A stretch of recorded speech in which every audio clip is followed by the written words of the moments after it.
Poďme sa teda pozrieť na to, ako správne udržiavať tlakovú nádobu. Ak vodný systém neustále cvaká, na vine môže byť práve tlaková nádoba. Takéto rýchle spínanie je typický príznak zanedbanej údržby tlakovej nádoby. Častý mýtus hovorí, že viac vzduchu zvýši tlak. V skutočnosti to tak nie je. Hlavnou úlohou nádoby je tlmiť tlakové nárazy pri vypnutí čerpadla. Dobrou správou je, že náprava je celkom jednoduchá. Poďme si ukázať, ako na to.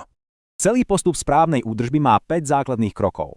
Takže prvá a najdôležitejšia vec, z bezpečnostných dôvodov odpojte čerpadlo od elektriny. A teraz kľúčový detail.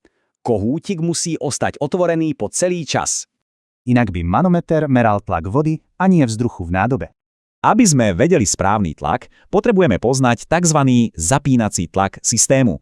Cieľová hodnota tlaku vzduchu sa odvíja práve od tohto zapínacieho tlaku. Vzorec je naozaj ľahký.